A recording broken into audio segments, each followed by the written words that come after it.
sua presença. Você que trouxe a Bíblia Sagrada, irmãos, abra para mim no livro de Atos dos Apóstolos, capítulo de número 9, nessa noite. Atos dos Apóstolos, capítulo de número 9. Quero ler alguns versículos dentro desse texto, trazer aquilo que o Espírito Santo colocou no meu coração para a igreja nessa noite. Eu tenho certeza que os irmãos não vão ter dificuldade de localizar. João Gabriel, vem comigo. Amém. Os irmãos encontrou, diga amém. Amém. A minha versão está um pouquinho diferente, irmão, mas é sinônimo da versão que a igreja está utilizando e a que está sendo projetada no telão aqui. O verso primeiro diz assim: enquanto isso, Saulo ainda respirava ameaça de morte contra os discípulos do Senhor. Dirigindo-se ao sumo sacerdote, pediu-lhe cartas para as sinagogas de Damasco, de maneira que, caso encontrasse ali homens ou mulheres que pertencessem ao caminho, os levassem presos para Jerusalém. Na sua viagem, quando se aproximava de Damasco, de repente brilhou ao redor dele uma luz que vinha do céu.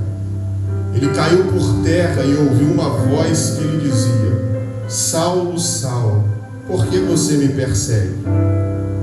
Saulo perguntou: quem és tu, Senhor?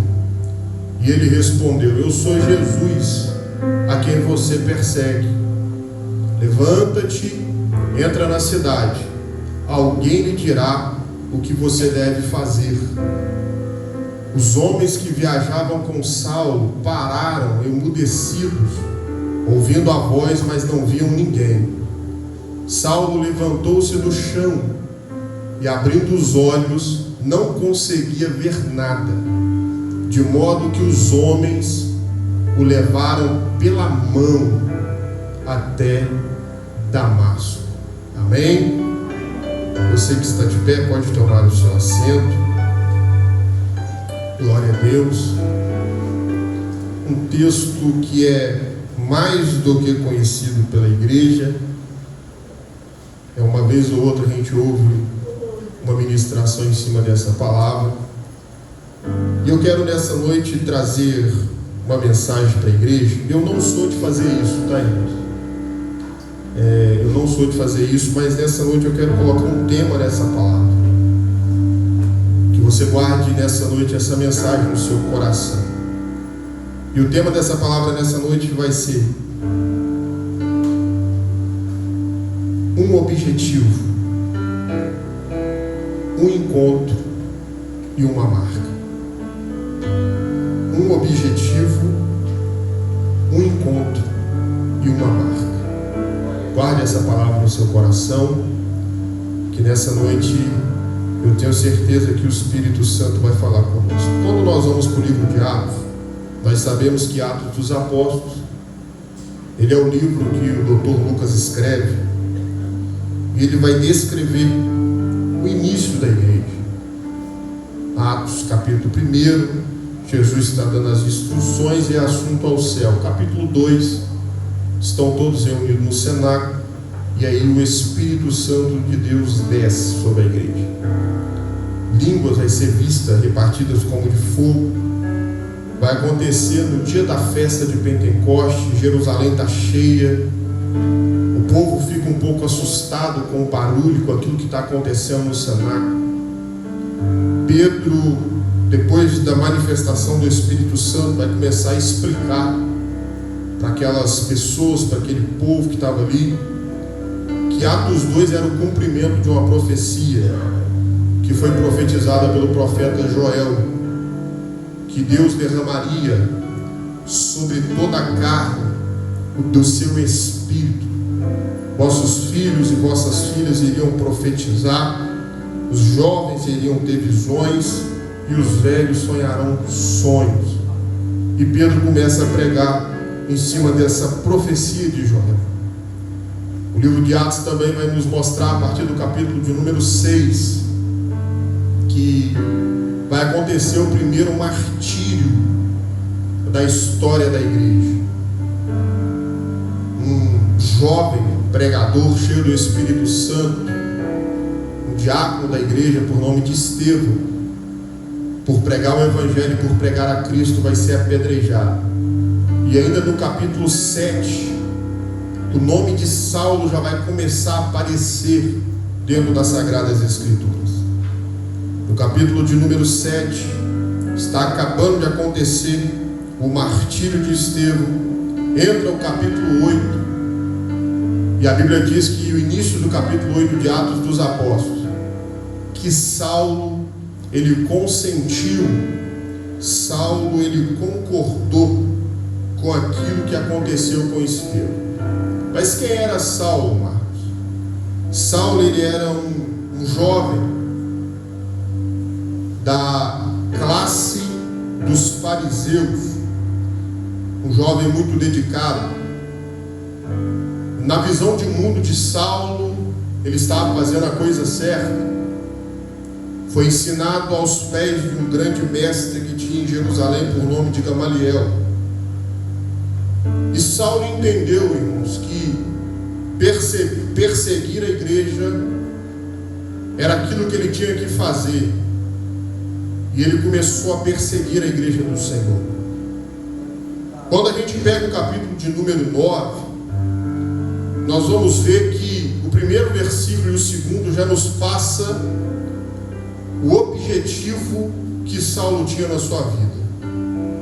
Saulo, no capítulo de número 9, ele colocou um objetivo. E esse objetivo de Saulo era ir atrás daqueles que falavam do caminho. Era ir atrás daqueles que anunciavam a respeito de Jesus. E Saulo determinou isso, e por ele fazer parte do farisaísmo, ele vai até o sacerdote, ele vai buscar cartas, e ele então vai ingressar rumo à capital da Síria, em Damasco, atrás daqueles que pregavam a respeito de Cristo. O interessante é que Saulo, ele tinha um objetivo muito bem definido. Saulo, ele tinha um objetivo muito bem desenhado. Saulo, ele tinha na sua mão legalidade para executar o objetivo que ele planejou. Só que, irmãos, todo objetivo que nós temos aqui, na maioria das vezes, pode ser confrontante com os propósitos de Deus na nossa vida. Saulo está andando por objetivo. Saulo determinou um objetivo. Mas eu quero nessa noite parafrasear para a igreja e dizer que enquanto Saulo está andando na terra com um objetivo, existe um Deus que está sentado no trono, olhando para ele, olhando e dizendo: você tem um objetivo, Saulo, mas na sua vida eu tenho um propósito. Aleluia. E eu quero falar algo para a igreja nessa noite. Eu não sei quais são os objetivos de vida que você determinou. Eu não sei quais foram os objetivos que você colocou na ponta do lápis em janeiro de 2025, ou até mesmo dentro da sua história de vida. Mas se existe um propósito de Deus sobre você, pode ser que na maioria das vezes os seus objetivos vão ter que sair de cena, para que o propósito de Deus faça aquilo que Ele tem para fazer na tua vida. Muitas das vezes, irmãos, a gente tem sonhos, muitas das vezes a gente tem planos, mas do Senhor na nossa vida ainda a última palavra vem dele. Talvez tem pessoas me ouvindo aqui nessa noite porque tem um sentimento de frustração. Talvez está vivendo uma vida que não planejou viver. Talvez está passando por circunstâncias que não imaginou passar.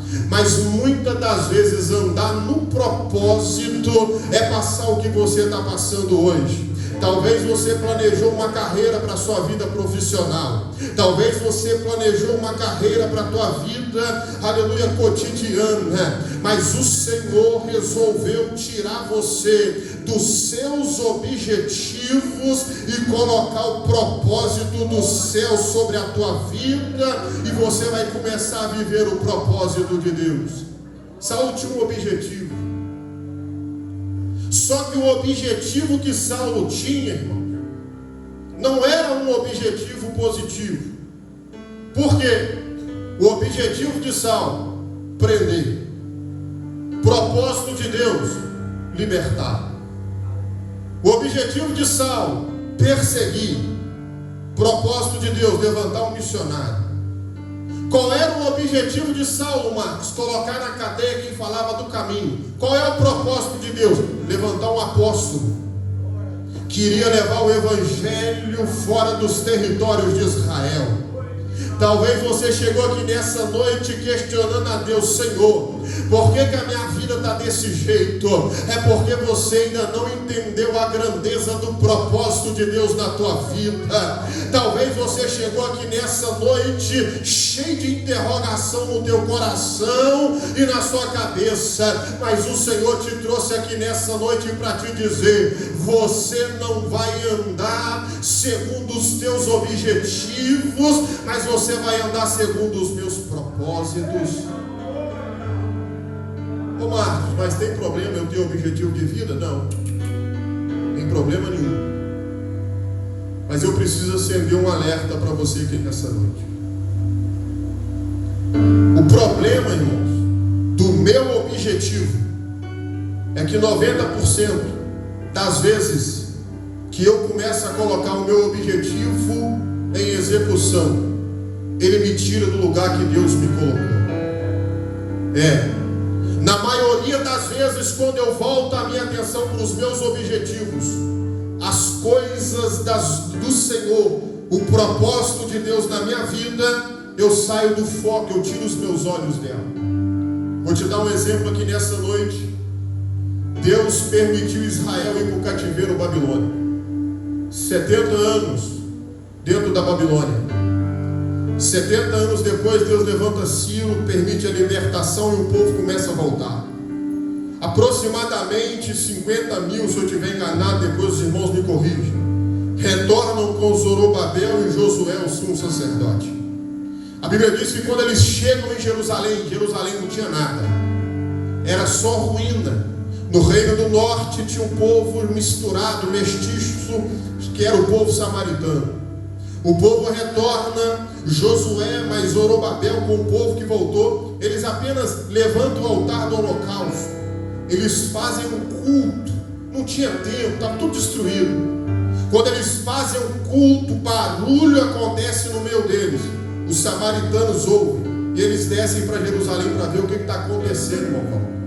Quando eles vão para Jerusalém, que eles veem aquela situação, eles começam a levantar impedimento e perseguição. O que o povo vai fazer? Recuar. O povo abre mão de voltar à reconstrução do templo e eles começam a reconstruir as suas casas. Aproximadamente entre 14 e 18 anos que Deus já tinha tirado eles da Babilônia, o templo ainda estava em ruínas, mas a casa deles estavam todas edificadas. Só que Deus, irmãos, quando Ele quer trazer a gente para o centro do propósito, Ele tem as suas ferramentas. Deus levanta um profeta pelo nome de Ageu, e Deus levanta Ageu no meio daquele povo, e Ageu começa a profetizar. Vocês estão trabalhando, o dinheiro de vocês está sendo depositado num saquetel furado. Vocês estão plantando, mas estão colhendo pouco. Vocês estão fazendo, mas vocês não estão vendo resultado. Eu estou fechando o céu. E Ageu começa a profetizar sobre aquele povo. E Deus vai falar algo interessante. A minha casa está deserta, e vocês estão morando em casas esturradas, casas bem feitas, mas a minha obra está parada. Eu vou falar algo nessa noite. Eu não sei o objetivo que te tirou de onde Deus te plantou, mas nessa noite o propósito de Deus vai te trazer para o centro novamente. o tempo de abandono da obra do Senhor, Deus vai começar a colocar um ponto final hoje, porque existe um propósito maior de Deus sobre a tua vida, sobre a tua casa e sobre a tua família. E se existe um propósito maior sobre a tua vida, eu sinto em te dizer, você não vai andar para onde o teu nariz aponta, e você não vai fazer o que você quer, mas você vai fazer a vontade de Deus nessa terra, porque Ele ainda é soberano sobre a tua vida. O povo parou e voltaram a reconstruir o templo. Esse é o perigo de quando eu começo a andar olhando somente para os meus objetivos. Saulo ingressou de Jerusalém para Damasco, carta na mão, um objetivo bem alinhado, bem definido, a estratégia pronta. É só chegar lá, encontrar quem está falando do caminho, prender, colocar na prisão e pronto. E Deus está acompanhando Saulo, irmãos. Só que Deus, Ele é o Deus que age na hora certa. Parece que de Jerusalém a Damasco é uma caminhada de 5 a 7 dias. A Bíblia diz que Saulo chegou perto, Giovanni. Chegou perto. E Saulo não estava indo para somar. Saulo estava indo para dar prejuízo. É outra coisa, irmãos. Posso falar um negócio nessa noite? Você sabia que o prejuízo chegou perto? Ele só não chegou na tua vida porque Deus interviu antes. A Bíblia diz que Saulo chegou muito perto. Saulo se aproximou muito de Damasco. Mas antes dele entrar em Damasco, ele teve um encontro. E não é qualquer encontro, irmãos. Esse aqui é o verdadeiro encontro de alinhamento. Você sabia que Deus deixa você andar com seus próprios pés, segundo os teus objetivos, até um certo ponto? Quem aqui já observou? Rapaz, fulano está assim, está assado, tudo deu certo para ele. Fica tranquilo. Porque Deus, Ele tem um tempo que Ele dá para a pessoa. Ele permite uma caminhada, Ele permite uma quilometragem.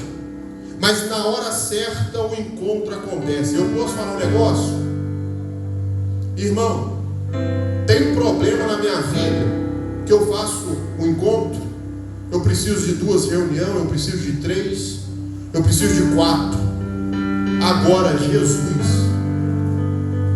o nosso Senhor, a pessoa pode te ignorar 20 vezes, mas na hora que Jesus entrar no negócio, vou falar um negócio aqui nessa noite, Jesus é um encontro só. Para trazer para a visão novamente, é um encontro só. É um encontro só. E Jesus vai começar a colocar o que está fora do lugar no lugar. Jesus vai começar a pegar o rebelde e trazer para o centro novamente. Jesus vai começar a pegar aquele que está lá fora e colocar aqui dentro novamente. Um encontro só. E Jesus vai começar a mover a água dentro do teu lar. Deus vai começar a mover as coisas do teu trabalho. Talvez você já tenha um bom tempo gastando, aleluia, a tua saliva e não está resolvendo nada. Mas eu tenho uma palavra nessa noite para você. Está chegando a hora de Jesus parar no meio do caminho. É no meio da caminhada. É um dia comum, um dia normal, é mais uma perseguição. Aí Jesus está assim, para você é um dia normal e vai ser mais uma perseguição. Mas eu vou parar no meio do caminho. Eu vou encontrar com você no meio do caminho. E eu vou começar a mudar algumas coisas que saíram fora do meu propósito na sua vida. Jesus encontra. Isso aqui é tremendo. O objetivo de Saulo, Deus tinha um propósito. No encontro, Marcos, quando Jesus para com Saulo no meio do caminho, um sol do meio-dia, só que a Bíblia diz que uma luz, irmãos, cercou Saulo de fora a fora. Rapaz, não espera Deus te cercar, não. Não espera, não. Não espera, não. Não queira ser cercado por Deus, volta para o propósito antes. Porque quando Deus resolve cercar, não tem como sair não, volta. Não tem como escapar quando Deus resolve cercar a sua vida. Você pode gritar mãe, gritar pai, gritar marido, gritar esposa, gritar patrão. Você pode correr atrás do médico, você pode correr atrás de ajuda. Eu vou te falar um negócio nessa noite. É só Ele. A Bíblia diz que um sol no meio de uma luz resplandeceu, Saulo caiu. Quando Saulo caiu, Jesus falou. E Jesus falou pelo nome: Saulo, Saulo. Irmãos, pensa num homem que ficou em desespero, porque ele só ouvia a voz e não conseguia ver nada. Aí Jesus falou com ele assim: Saulo, por que você está me perseguindo? Mas quem é? Eu sou Jesus, Saulo. Eu sou o Cristo que você está indo buscar lá em Damasco, os meus servos. Por que você está se levantando contra mim? Vou te falar um negócio nessa noite. Toda vez que a gente tem um encontro com Deus, a gente nunca mais sai da mesma forma que a gente encontrou com Ele. Todas as vezes que você bater de frente com Deus, com Cristo, que você tiver um encontro como o Saulo dele, você vai sair com alguma coisa diferente. Ele vai mexer em alguma coisa em você. O que eu estou querendo dizer com isso? Quando Saulo, irmãos, ouve a voz de Jesus, a Bíblia diz que os olhos dele cegaram. Vocês observaram que o Saulo que saiu de Jerusalém, ele era um Saulo independente? Vocês observaram? Ele era independente, ele tinha autoridade, ele tinha autonomia, ele fazia, acontecia, ele era o cara. Depois que ele teve esse encontro com Cristo, qual que é o retrato do Saulo depois que teve encontro com Cristo? Cego, dependente. Porque eu nunca vi alguém ter um encontro com Cristo e continuar independente. A gente aqui, irmãos, depende dele. Se Jesus não pegar na minha mão e for comigo, eu não consigo. A minha visão é limitada, os meus olhos são limitados. Mas quando Ele pega na minha mão, a Bíblia diz que Ele vê além do horizonte. Ele conhece aquilo que os meus olhos não conhecem. Ele conhece o meu presente, Ele conhece o meu amanhã. Ele que me mantém de pé, Ele que segura nas minhas mãos. Eu quero liberar uma palavra nessa noite. Talvez Jesus marcou encontro e te marcou, e desse encontro para frente você vai depender totalmente dEle. Na sua vida vai ser Ele, no teu trabalho vai ser Ele, na tua vida financeira vai ser Ele, porque você está dependendo dEle a partir do encontro. Irmãos, eu me recordo de um homem no Antigo Testamento, pelo nome de Jacó. Um homem muito problemático, enganou seu pai, tomou a bênção do seu irmão. O clima não estava legal para Jacó dentro da casa de Isaac. Isaac mandou ele embora.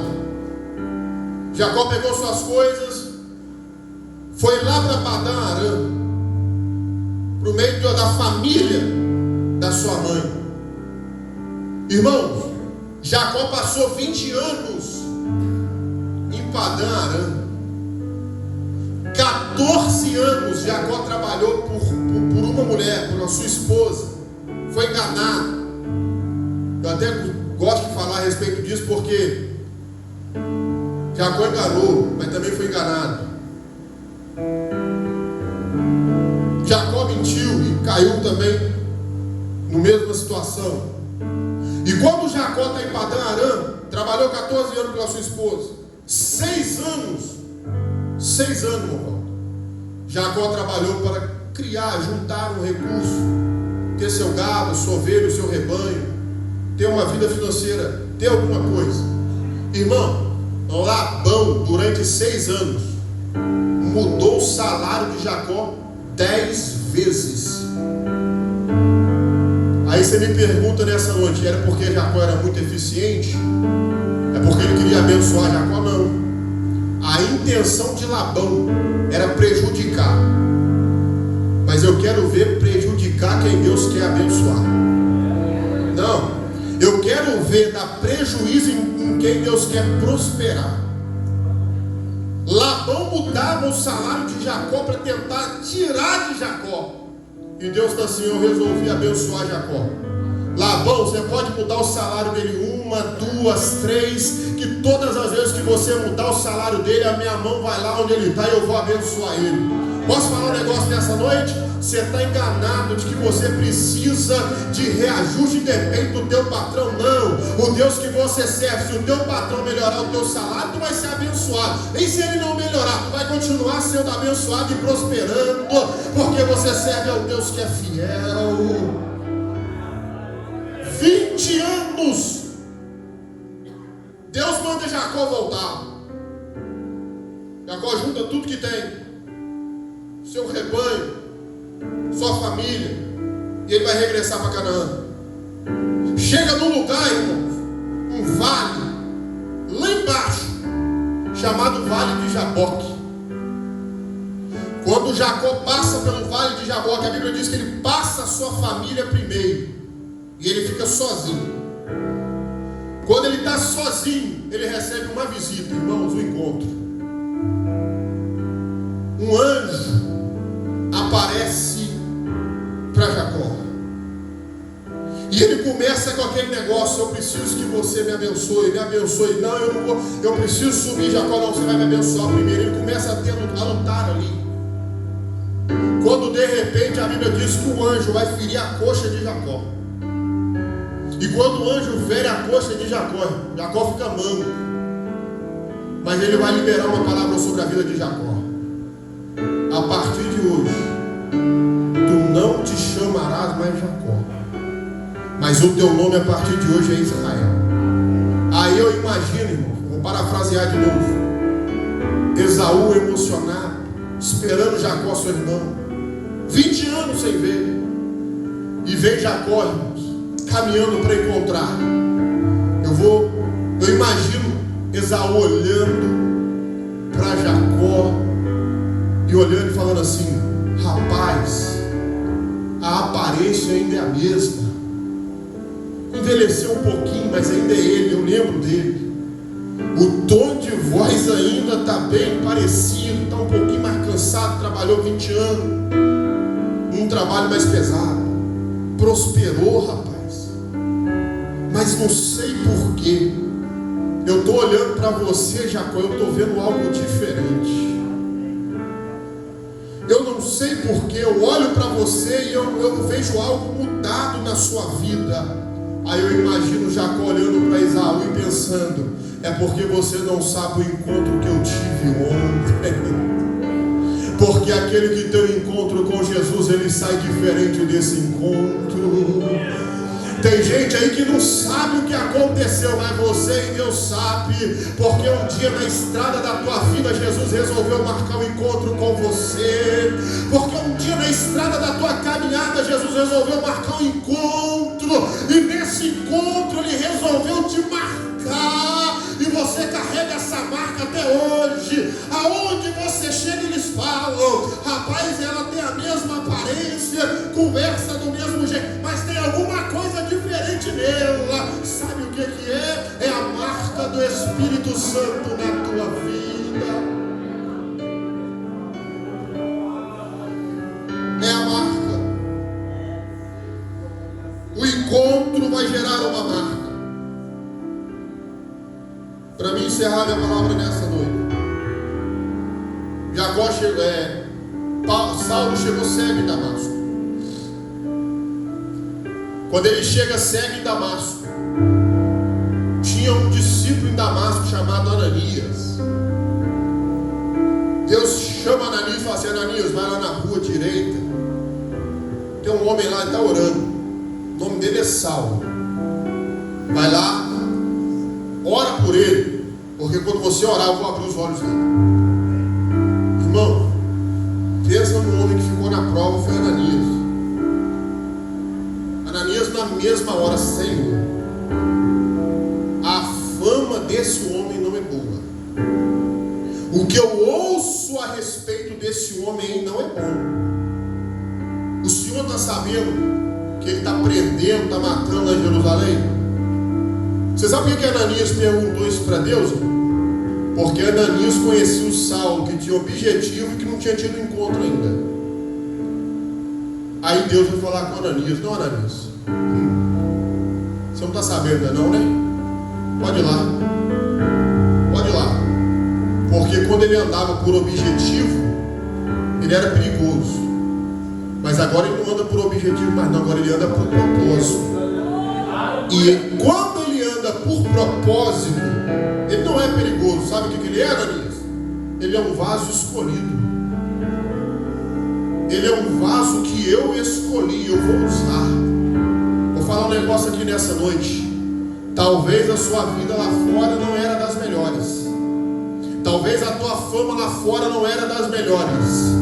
Mas o dia que Deus resolveu marcar um encontro e te marcar, Ele te fez um vaso escolhido para estar na presença dEle.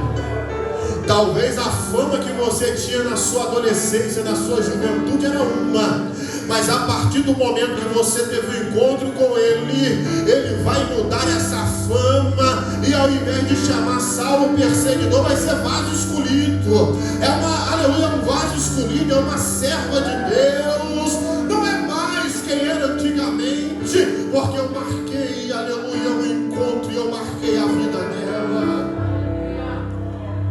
Curva a tua cabeça, eu quero orar por você nessa noite.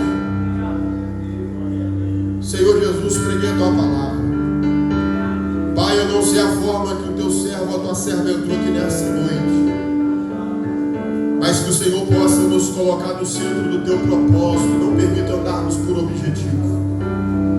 Pai, que o encontro que tivermos com o Senhor, meu Deus, Ele marque a nossa vida, e que através desse encontro, Pai, possamos ser alcançados e feitos servos do Senhor, vaso escolhido. Em nome de Jesus, Pai, fica conosco. Em nome de Jesus, fica conosco nessa noite. Amém.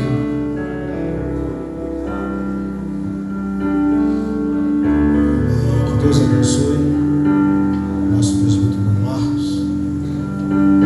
Quantos puderam ouvir a voz de Deus aqui essa noite? Que nós possamos ter um encontro verdadeiro, sincero com Deus. Meus amados, nós vamos passar os anúncios no decorrer da semana. O pastor nos mandou aqui, eu vou passar para a igreja os anúncios no decorrer da semana, tá bom? Vamos lá, segunda-feira, amanhã.